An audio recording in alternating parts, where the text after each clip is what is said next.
In January 1896, the high mountain town of Leadville, Colorado opened an enormous palace made entirely of ice as the centerpiece of a grand winter festival. In that moment, it was the largest structure ever built from ice. This ambitious crystal carnival was conceived to attract tourists from around the world and revive the local economy, which had been devastated by the collapse of silver mining a few years earlier. The glittering ice palace, with its frosty towers, indoor skating rink, and grand ballrooms, initially captivated thousands of visitors. However, unseasonably warm weather soon wreaked havoc. Hi everyone, Ken here. Hit that subscribe button and let's explore this house. Leadville was born as a booming mining camp in the late 1870s, famous for rich silver strikes that created many millionaires during Colorado's silver boom. For over a decade, the town prospered, earning nicknames like the richest city in the world. But the good times did not last. In 1893, the repeal of the Sherman Silver Purchase Act caused silver prices to plummet, sparking the Panic of 1893 and closing many of Leadville's mines. The population collapsed from nearly 40,000 at its peak to around 15,000 by 1895 as businesses failed and miners left town. Leadville's economy was in dire straits, and community leaders desperately sought a way to bring back jobs and money during the bleak winter months. In mid-1895, as Leadville faced economic stagnation, local businessman Edwin W. Sr. proposed an audacious plan: build the world's largest ice palace and host a winter carnival to draw crowds and dollars to the failing town. He was inspired by famous ice palaces that had delighted audiences in older cities, notably Montreal's Ice Palace of 1883 and several winter castles built in St. Paul, Minnesota throughout the previous decades. His reasoning was that if those cities could attract tourists with ice architecture, why not Leadville? A carnival built around a spectacular ice castle, Senior argued, would create much-needed construction jobs and lure visitors who would spend money at local hotels, shops, and restaurants. Senior's bold idea quickly gained support. By September 1895, town leaders and investors had formed the Leadville Crystal Carnival Association and raised an initial $2,500 to get started. They secured a hillside site and even obtained a multi-year lease for a nominal fee, hoping the Ice Palace might become a permanent annual attraction. Senior initially led the project, but when early fundraising lagged, he stepped aside in late October. Leadership then passed to mine manager Tingley S. Wood, who energized the effort by rallying support from local mine owners, banks, and even saloon keepers. Under Wood's direction, the association hired architect Charles E. Joy, known for designing St. Paul's ice palaces, to plan Leadville's frozen fortress. By early November of that year, preparations were in full swing to piece together what would become not only one of the most remarkable ice structures ever seen in North America, but the largest the world had ever known. Construction of the Ice Palace began on November 1st, and the project moved at a breakneck pace. A workforce of over 250 men labored day and night for just 5 weeks to meet the New Year's deadline. They first set up a massive skeleton of wood and steel to support the structure, and then fitted it with 5,000 tons of ice harvested from local ponds and even lakes as far away as Palmer Lake on the Front Range. Huge blocks of ice were cut and hauled to the site by horse-drawn sled, then carefully trimmed and stacked along the framework to create walls up to 5 feet thick. Workers sprayed each layer of blocks with water, which froze solid and acted as mortar to bind the ice structure together.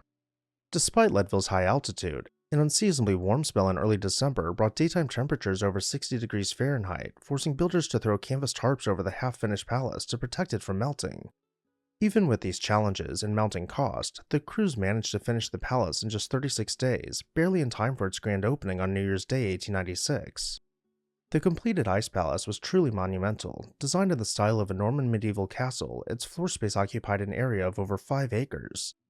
Twin octagonal towers at the north entrance soared 90 feet high, with additional towers of 60 feet anchoring the other walls. The gleaming palace dominated the hillside above Leadville, its ice walls and turrets bristling with fanciful spires and crystallized crenellations. Observers marveled that aside from its wooden inner framework, the enormous building appeared to be made entirely of solid ice blocks. At night, electric searchlights placed outside shone through the translucent ice, illuminating the castle in shifting prismatic colors and creating a sparkling beacon visible for miles around. Leadville had launched an ice palace to rival anything in the world, and it was ready just in time for the carnival's launch. Leadville kicked off its Grand Crystal Carnival with a festive parade through town, drawing some 2,500 people. For an admission fee of 50 cents, visitors entered a fantastical world of ice. They stepped through an arched ice doorway beneath towering battlements into a sprawling interior of frozen architecture. At the center of the palace was a massive ice skating rink of about 16,000 square feet, large enough for hundreds of skaters, and illuminated by electric bulbs embedded within pillars of ice so that the walls themselves seemed to glow. On either side of the rink were huge heated halls built of ice and wood, the grand ballroom on one flank measuring 80 feet by 50 feet and an auxiliary ballroom of similar size on the other. The grand ballroom featured a balcony for live orchestras, while the opposite hall served as a restaurant where guests could warm up. In a clever bit of showmanship, the restaurant froze sample menu dishes into the crystal clear ice walls, tempting patrons with visible meals. Throughout the palace, electric lights and even advertisements for railroads, hotels, and breweries were suspended inside the ice blocks, giving the interior a lively, modern atmosphere. An imposing ice sculpture nicknamed Lady Leadville soon graced the incomplete front entrance, a robed female figure with one arm pointing towards Leadville's rich mines and the other holding a scroll boasting of $200 million worth of metals extracted from the district. The whole enterprise blended boosterism with spectacle. Visitors describe the ice castle as a fairyland come to life, its halls glittering and its chilly air perfumed by popcorn wagons and warming stands of hot drinks. For children especially, the palace, complete with a merry-go-round, an ice mine shaft, and toboggan run, was an unforgettable winter playground. Over the nearly 3 months of the carnival, more than 250,000 visitors flocked to Leadville's ice palace, an astonishing number given the town's tiny permanent population. Newspaper reporters from around the country wrote stories praising the glittering castle in the Rockies. The carnival succeeded brilliantly in showcasing Leadville's community spirit and creativity. Economically, however, it fell short of its ultimate goal. The influx of tourists did not translate into the expected boom for local businesses. Many out-of-town visitors simply arrived on a morning train with packed lunches, spent a few hours enjoying the free entertainment inside the ice palace, and then departed on the afternoon train without patronizing Leadville's hotels or restaurants. The ice palace itself was costly to build and maintain, so despite the large crowds and national publicity, the venture failed to turn a profit for its investors. Plans to make the Crystal Carnival an annual event quickly began to melt away along with the ice walls. As winter turned into spring, Mother Nature delivered the final blow to Leadville's ice castle. An early warm spell in mid-March brought unseasonable heat that accelerated the palace's deterioration.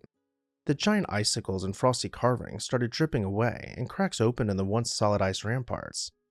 Realizing the end was near, the organizers held one last grand ceremony on March 28th, officially closing out the Crystal Carnival, and by late spring, the palace was largely a slushy ruin. By October, there was no trace of it left. For decades, residents reminisced about the glittering castle that once crowned their town. During another local downturn in the 1980s, after the closure of the Climax mine, some citizens even floated the idea of building a new ice palace to boost tourism, but a projected price tag of around $30 million quickly froze that idea. In 1996, the town considered putting up a scaled-down replica to celebrate the ice palace's centennial, but again, the funds proved out of reach. Instead, a downtown public space has been named Ice Palace Park, roughly near the old site of the attraction. And each winter, the city hosts a Crystal Carnival, a nod to the Grand Carnival of 1896. And with that, I'll turn it over to you. Let me know your thoughts on the Ice Palace down below in the comments section. And while you're there, make sure you're subscribed so you never miss an exciting episode of This House.